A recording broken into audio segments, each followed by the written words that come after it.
ایٹمی جو اسٹریٹجک اثاثے ہیں ہمارے ان کو IMF کو گروی رکھوانے کی بات کی جا رہی تھی، جس کی وجہ سے یہ سب شاخسانہ ہے سامنے جو کچھ ہو رہا ہے. اور آپ لوگوں کی طرف سے بھی ابھی جب PDM حکومت آئی تو اس کے بعد IMF کی ڈیلز کے اندر کہا گیا کہ جی وہ ایٹمی پلانٹ اور خاص طور پہ اثاثوں کی بات ہو رہی ہے، میزائل رینج کم کرنے کی. یہ کیا ہے؟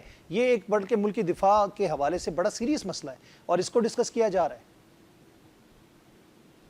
نہیں، اٹس سیڈ. اور اگر یہ الیگیشن ہمارے پہ لگا رہے ہیں تو یہ بالکل ہی بیس لیس اور فیبریکیٹڈ ہے، اور یہ باقی ان تمام الزامات کی طرح جو پہلے بھی ہمارے اوپر لگائے جاتے رہے. دس از ایبسولوٹلی، میں اس کو بالکل 100% میں اس کو ریجیکٹ کرتی ہوں اس دعوے کو، اور ایسا کبھی بھی انڈر ڈسکشن ہوا ہی نہیں. نہ یہ بات پہلے، اگر یہ بات ہوتی تو یہ سب سے پہلے ہمارے اوپر یہی الزام لگاتے ہیں نا. لیکن سب سے بڑا الزام تو آج تک گھڑی اور توشہ خانہ عدت کیس، اس کے علاوہ تو کچھ یہ ثابت نہ، یہ بھی ثابت تو نہیں ہوا نا. 190 ملین کا بھی ہے نا. اچھا، نہیں اس کا بھی نکالے نا، اس کا کچھ لے کے آئے. وہ بھی سارا مطلب غلط بیانی کے وزیر اوپر اعظم نے آج بولا ہے، وزیر اعظم نے آج بات کی ہے کہ کہ احتساب کا نام کرنے والے جو تھے وہ خود ہی 190 ملین لے اڑے. اچھا، جو میں بات کرنا چاہ رہی ہوں نا، دیکھیں جو سب سے امپورٹنٹ چیز ہے وہ یہ ہے کہ let's talk about the real issues, اور جو لوگ ہم پریکٹیکلی فیس کر رہے ہیں.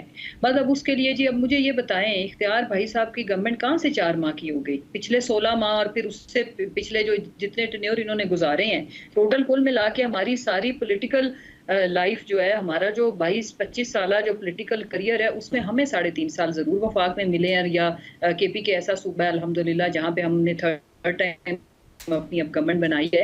امپورٹنٹ چیز جو سمجھنے والی وہ یہ ہے کہ اس وقت بہت بھیانک سچویشن کو فیس کر رہا ہے.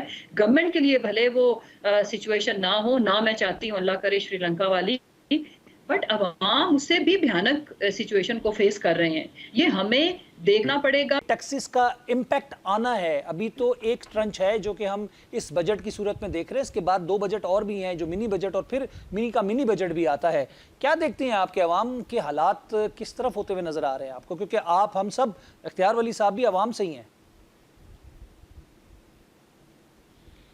جی میں ایٹ اے لائٹر نوٹ پہلے جو اختیار بھائی نے بات کی اس سے اتفاق کرتے ہوئے یہ بتانا چاہتی ہوں کہ جن سے ہم سیٹیں مانگنے گئے ہوئے ہیں، انفیکٹ تو انہوں نے سیٹیں الاٹ کی تھی. کوئی جماعت خود سے آ کے سیٹیں چھین کے تو نہیں لے کے جا سکتی، یہ بات سچ ہے کہ، اور جنہوں نے دلوائی تھی.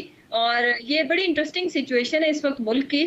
اور سچی بات ہے جو بینیفیشری ہے، یہ پہلی دفعہ ہوا ہے گورنمنٹ جس جماعت کی آئی ہے انہوں نے بھی اعتراضات اٹھائے، الیکشن کے اوپر بھی سوالات اٹھائے، اور ان کے جو سابق فیڈرل منسٹرز تھے بہت سارے، انکلوڈنگ رانا ثناء اللہ، اب تو وہ چپ ہو گئے ہیں، لیکن اور بہت ساروں نے اس نظام کے اوپر، اور یہ جو فیسیلیٹیشن ہے، یہ جو نمبر آف سیٹس خود ہی ان کو دے دی گئیں. اور مجھے پتا ہے کہ کچھ جماعتوں نے پتہ نہیں کدھر کدھر سے لسٹیں پھر جا کے کیسی انٹریز ڈالیں، because nobody was expecting کہ 100% سیٹ کسی دوسری جماعت کی ان کو مل جائیں گی. فیصلہ آنے دیں. دوسری جو بات ہے، دیکھیے سب سے پہلے جو 300 یونٹ کے آپ نکالیں ان کی جتنی بھی سپیچز ہیں، اور اس میں سارے PDM کے جو رہنما تھے، بلاول کیا، مریم صاحبہ کیا، سب ماشاءاللہ سے 300 فری، علیم خان صاحب 300 یونٹ فری، 300 یونٹ فری کی بولی لگائی تھی. اور جب کوئی بل آئے گا تو وہ آپ کو کہہ دینا کہ وہ آپ کی پنجاب حکومت